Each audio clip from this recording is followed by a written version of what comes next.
Today, we will discuss one of the most famous artists in the world, Vincent van Gogh. Hello, everyone. Have you ever seen a painting with big, swirling stars or bright, happy sunflowers? If you have, there's a good chance it was painted by an artist named Vincent van Gogh. Vincent was a very famous painter who lived a long time ago. He was born in 1853. We call him a Dutch painter, which meant he was born in a country called the Netherlands. As a child, he loved to draw and sketch, and he grew up to become an artist who saw the world in a very special way. There are so many interesting facts about Vincent. He never had any artistic training, but he loved art. At first, he thought he would follow in his father's footsteps and become a preacher. He decided to become an artist at the age of 27, which was very late in life at that time. He moved to Paris in 1880 to study art. Vincent had a brother named Theo, who was his biggest supporter and, of course, his best friend. Much of what we know about Vincent and his art can be found in the letters to his brother. Vincent was a prolific painter. In just about 10 years, he made almost 900 paintings and over 1,000 drawings. Sometimes he would finish a new artwork almost every day. In his lifetime, it's believed that he only sold one painting. It was called The Red Vineyard, and it was bought by a fellow artist and friend, Anna Bach.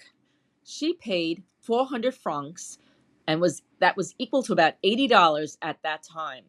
In today's money, $80 would equal a little over $2,800. Now, let's look at some of my favorite Van Gogh paintings. Café Terrace at Night is a celebrated oil painting by Vincent van Gogh. It was created in Arles, France, in September of 1888. It stands as a landmark work in post-impressionism and is notable for its vibrant use of color and the absence of black. It was a deliberate choice by Vincent.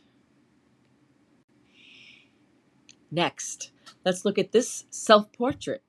Van Gogh painted this self-portrait as a gift for his friend and fellow post-impressionist artist Paul Gauguin. It was meant to be a deep look into his heart and his hopes for friendship. The portrait is a masterclass in post-impressionist technique and symbolism. The background is a vibrant swirling sea of acid green paint, serving as a halo-like nimbus around Van Gogh's head. This bold, non-naturalistic color creates an electric energy that contrasts with the muted colors of his jacket. Now, let's look at this painting. It's entitled A Wheat Field with Cypresses. It was painted during the summer of 1889. The landscape includes typically Provençal motifs such as the golden wheat field, tall evergreen cypresses, an olive bush, and a backdrop of the blue Alpes Mountains.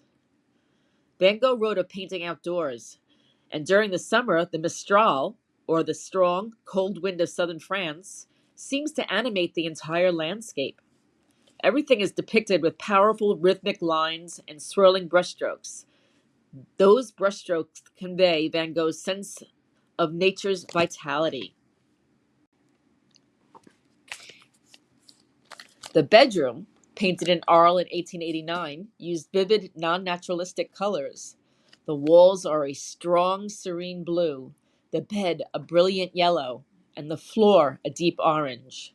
These colors aren't just decorative. They're meant to evoke a feeling of peace and simplicity. He painted a unique perspective that is slightly skewed and tilted. It's giving the viewer a feeling of intimacy and a personal connection. The floor appears to rise slightly, and the walls don't quite meet in a conventional way. This intentional distortion adds to the emotional, rather than photographic quality of the painting. He employed a simple composition. The room is sparse, containing only a bed, a few chairs, a table with his washing items. 2 portraits hang on the wall. The simplicity emphasizes the room as a retreat, a private, uncluttered space for an artist to think and rest. The bedroom is more than a simple portrait of a room. It is a profound expression of Van Gogh's desire for a home and a peaceful life, a wish that would tragically remain unfulfilled. In this painting, the flowers are all dancing in the sunshine. The purple and blue irises are so bright against the green leaves, and he used a lot of squiggly lines to make it look like they were full of life and movement. It's a happy and colorful picture of a beautiful garden. This painting was made shortly after his arrival to the asylum, and it is often seen as a testament to his renewed focus on painting as a means of healing and creative expression. Almond Blossoms. It's a collection of paintings created by Vincent in 1890. Among them, the most renowned version was commissioned as a gift for his brother Theo and sister-in-law Jo. It was to celebrate the birth of their son, Vincent Willem van Gogh. This painting stands out as a powerful testament to Van Gogh's profound love for his family and his remarkable ability to discover beauty and significance in the natural world, even amidst periods of personal turmoil. So let's think about some things. When we look at a Van Gogh, we notice that he loved to use bright, bold colors that weren't always realistic. Instead of just painting a green field, he might use a super bright yellow or a deep fiery red to show how he felt about it. He believed colors could express feelings, just like music can. So when you see his paintings, ask yourself, how do these colors make me feel? Do they look happy, sad, calm, exciting?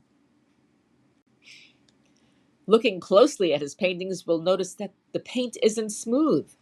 Van Gogh used thick, visible brushstrokes, a technique called impasto. You can see the swirls and lines of the paint he used. These aren't just messy paint marks. They show movement and energy. The brushstrokes in his sky might look like a wild wind, while the brushstrokes on the sunflower might look like a soft, furry texture. Thinking about his brushstrokes can help you feel the motion and life in his art. Let's think about what we feel when we look at Van Gogh's paintings. He not only painted what he saw, he more importantly painted how he felt inside. Sometimes his paintings are full of joy and light, like his sunflowers. Other times they are a bit sad and lonely, like in the painting called The Bedroom.